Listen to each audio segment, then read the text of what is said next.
heard from our panelists this morning, and they are from different industries in the agricultural sector. Of course, Dato has talked about essentially oil palm and rubber. We have Henry, of course, for rice. Dr. Henke, who's talked about the coconut industry, and Winston, who's talked about tobacco. But what's interesting is each and every one have different land use models. In the Philippines, the only agri model we have when it comes to land is for the farmer to own the land. And the question is that really the only way to go? Is it effective in every setting that the farmer owns the land? This is coming from the very controversial agricultural reform program. So I'll start first with Dato. You're clearly a success story. The microphone's in front of you. We're talking about 450,000 hectares of land. That's already on, sir. Do the farmers own the land, or does the private organization own the land? What's the model exactly? We, in our models, the smallholders own the land. The small farmers own the land. Okay. Individually. And then, how do you come in? We are entrusted by the government, so centrally manage all the scheme. We have the agreement between smallholders and FELDA. So with the agreement, we determine what it is responsibility of ours and what is their responsibility towards ours. Okay, so you're a private company essentially, where the government entrusts you to support 450,000 hectares of agricultural land, correct? Yeah, our model You're not the Department of Agriculture. No. Yes, you're a private company. Independent, not Yes. private company. I'm the public sector. Okay. A government agency. Okay. But we have two entities. One is public sector, FELDA. The other one, we established a private company to complete the value chain. Because in the plantation industry, you have upstream plantation, that is the smallholders farm. And then we have midstream, the processing, and the downstream, the final goods, the refinery, the oleochemical industry, where you use high technology and all this. So to complete that cycle, we look after the smallholders under the government agency, but to run as a private sector entity where they have their own budget, their own income, they pay dividends. Yes, but essentially FELDA gets its funding from the government, from the Malaysian government. Initially, yes. Initially, okay. Yes. After that, we on our own. So not only we funding our private sector as an investment, but also we funding the social activities, some sort like CSR to the private company. Okay, all right. When it comes to Henry, for example, I know that you are now the leader in producing hybrid rice, but what's the model when it comes first to land? You know, Karen, no, if you use hybrid rice, even as little as 2 hectares, no, you can make money already. No? Ah, really? Yeah, that's what the model that I show. He has only 2 hectares. He can send his daughter to college. He can buy tricycles, mechanize his farms, and then he can really invest in other things. Of course, you have 5 to 10 hectares. I mean, you can be a millionaire. No? I mean, this is precisely what we are talking about now. Just changing the seeds. We have 4.5 million hectares of rice land. I was telling the president that if we have only 1 million hectares planted to hybrid, it will be self-sufficient. More than 1 hectare, we can even be a rice exporter. And I'm willing to put my head in the chopping So block what you do essentially is sell the hybrid seeds to the farmers. Yes, we produce the seeds, we sell it to the farmers. Of course, we have many models. We can have a plant now, pay later, but of course there are also some farmers who have plant now, pay never, but it's okay. the next season they will come back to us. Because once they planted our seeds, they will get used to it, they will buy our seeds. So I know that you've been exporting rice all over the world. When you say you're exporting rice, are you only exporting from your own farm production of hybrid rice, or are you also the buyer of hybrid rice from all the farmers that use your seeds? Okay, Karen, our company has two divisions.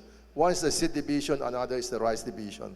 For the seed divisions right now, I think we have around 350,000 to 400,000 hectares in the Philippines using my seeds. In other countries, Indonesia, Bangladesh, and all of this, another 350,000 hectares. Yes. So there are a total of 700,000 hectares.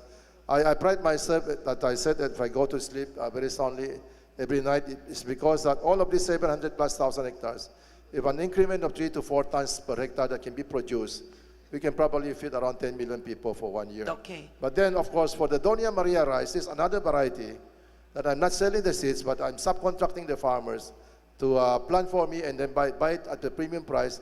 It's around 10 to 12,000 hectares that we are doing. Probably we will be expanding it to another 20 to 25,000 hectares. So when you say you subcontract the farmers, it's on their own land? Yes, some of them we lease the land from the landowners, but most of the time we subcontract the farmers, we give them the seeds, we give them the inputs, and then we buy back all of those paddy at a premium price. I bought it at 2 to 3 pesos higher than ordinary palay. So the farmers are very happy. They are lining up to be my contract growers. So Henry, if I were to ask you directly, do you think the land reform program that we have is effective in the Philippine setting? Do farmers have to own the land in the Philippines? Or do you think there's a better solution? Of course, if the farmers own their own land, they will gain more. But still, if you are only a tenant, and if you use hybrid and you do the sharing, 70-30, whatever, I mean, you can still make a lot of money also. But then it all depends, because before we probably want the contiguous areas. Producing rice maybe will be more economical, but with entry of hybrid in China, farmers own practically less than 1 hectare of land. Really? Because they own only around 3 mu. 1 mu is around 600 plus square meter. Yeah. 15 mu is 1 hectare. They own less than half a hectare, and they're still making money also. It's because of the right technology. And then why are you exporting rice when the Philippines is importing rice? Why don't you just sell the rice in the Philippines? I don't think DA will allow me to export rice at $400 per metric ton, because I'm exporting at $1,400 now. I think it's good that we are importing at $400 and we're exporting at $1,400. These are the premium rice now. And we are happy that the market share is getting bigger and bigger. Okay. Now, Dr. Henki from Indonesia, you've definitely shown us that when you make a value-added products, that the farmer can earn much better. When it comes to the coconut farmers in Indonesia, what land use model are you using? What? Land use model are you using? The land of the coconut around 0.5 to 2 hectare belong to the smallholder. Until now, most of the coconut farmers still produce only copra and hasnat they sell, so the price is Very low. Now some private sector collaborate with them and produce the high added value product of coconut, like in my slide, like cocoa sugar, virgin Cocoa coconut, milk. coconut oil. Then we hope then collaborate like them. We hope the income of the coconut farmer will be increased. Because out of the 3.6 million hectares, you said that 98% belong to small farmers. Correct. So how do you support the small farmers when it comes to producing higher value products for coconut? So they'll stop producing just copra. Yeah, maybe like Philippines for 30 years, our government only focus in food crop until now. But for the last 5 years, because the demand international market of coconut product is increased. Now our government more interest to planting coconut and give subsidy to the coconut farmer. And before, nothing private sector interesting in coconut. They only focus in palm oil. Now our palm oil around 10 million hectare, mostly in Sumatra and Kalimantan. But now, since 2015, some private sector, they planting coconut, they target 10,000 to 20,000 hectare for the nucleus. And they hope they can cooperate with the plasma around their industry is the smallholder. Then they can produce integrated any kind of the product, and we hope if farmers sell the raw material or the second product, they can buy increase than before. That's our dream in the future. And Indonesia now we target from 3.6 million hectare. In the 5 or 10 years will become 5 million hectare our coconut because the private sector more interest. Okay. Now, Winston, you started, of course, talking about the advantages of using technology when it comes to tobacco farming. I wanted to ask you first, in the Philippines, can you use the same kind of land to plant rice and tobacco? Can farmers choose? Actually, in the north, Ilocos, they plant rice and tobacco intercrop. In the same land? Yeah. Okay. Is it more profitable to plant tobacco? Oh, yes. Okay. So, why are tobacco farmers in the Philippines poor? What challenges do we face, or the farmers? The poor that you're saying, you're referring to the Virginia farmers in Ilocos. The Virginia farmers is the last crop that I have to tackle. All the other crops, you go to Isabela, you go to Cagayan, you go to Pangasinan, we have very, very progressive crops, and we have farmers that are very rich. We have farmers with tractors that says katas ng tobacco. Yes. I'm sorry, I have some politician friends here, but the problem is the political protection gave a sort of a safety net for the Virginia growers. And that has, right now we're talking on a roadmap. Yeah. We're tackling that. That's the last crop that I have to improve. And they're not poor. Compared to all other crops, they're making much more money than that. Yeah. So should the Philippines focus more on tobacco farming? Do you think that are we paying enough attention to it? I think we should pay attention to whatever crops can provide a better livelihood for our farmers. The model that we have should be replicated by the other crops, because the other crops, no other traditional crops get supported properly. And when you're not supported properly, you do not have a greater chance of success. You have a greater chance of failure. So with our model, yes, we can.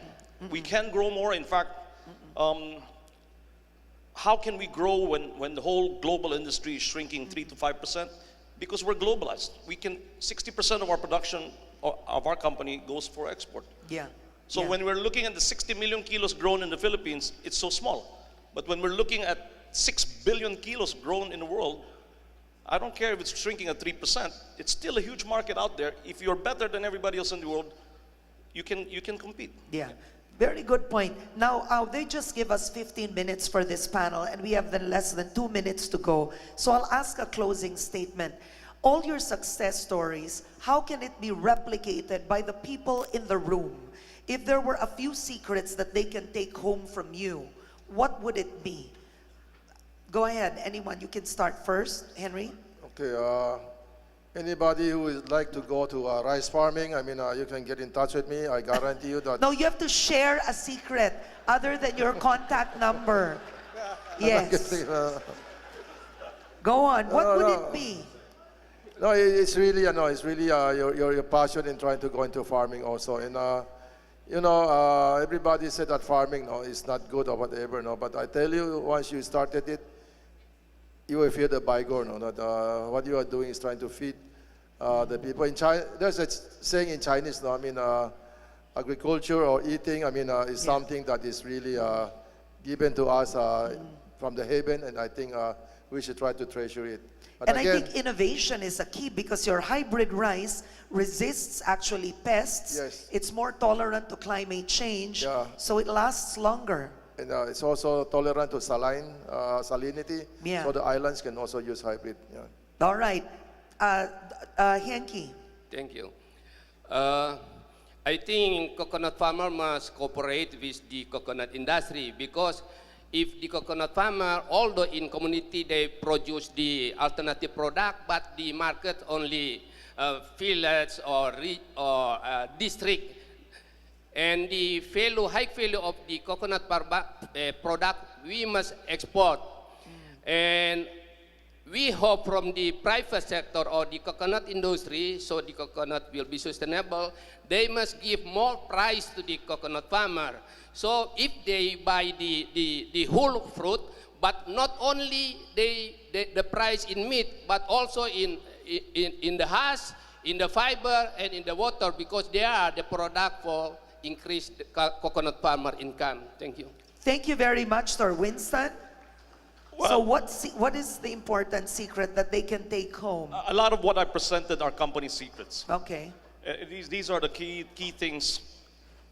I just want to, a lot of people here are traditional crops. And traditional crops, if not supported completely, it's not going to go anywhere.